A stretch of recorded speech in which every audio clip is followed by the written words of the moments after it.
If an incident occurs that involves radiation, whether accidental or intentional, you should listen for radio or television reports that will tell you if your area should be evacuated.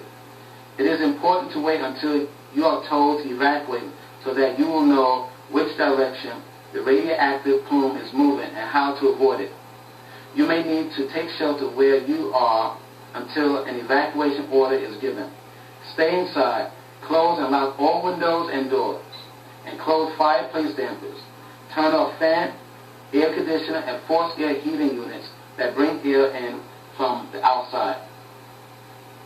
Go to a room in the middle of your home or workplace, or go to the basement if possible. Your shelter should have as few windows as possible. Local police officials or local police officers, emergency coordinators, or governmental officials will alert you with radio and television messages if you need to evacuate. Each situation can be different, and local authorities will need to find out which direction the radioactive plume is moving before ordering people to evacuate.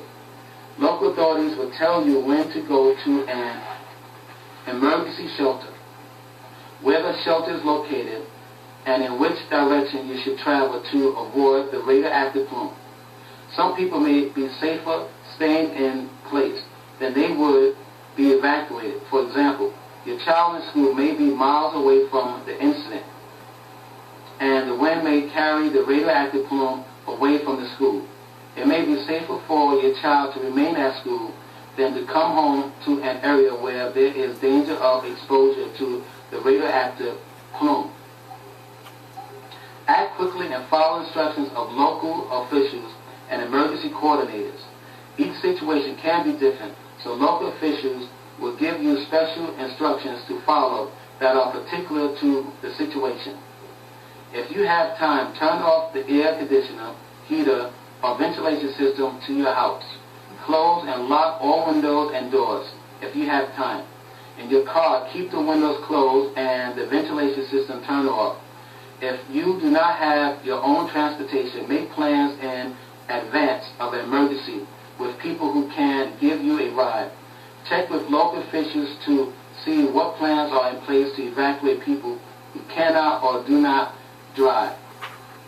Emergency shelters will have most of the supplies that people need. You should bring any medicines that you are taking and change your clothes. Emergency coordinators will tell you any other supplies you should bring with you. If you are concerned about your pets, you should make plans before an emergency for not taking them with you, because most emergency shelters will not accept pets, only service animals, such as dogs used by visually impaired people. You should contact friends or relatives in other areas to see if you may bring your pets to their home in the case of an emergency. I believe that it's a good possibility for some type of radiological incident to take place in America. And if a radiological incident does take place in America, I believe that it can happen between the years 2009 and 2015. Now we are finished with Disc A, which dealt with emergency preparedness against earthquakes, volcanic eruptions, and radiological attack.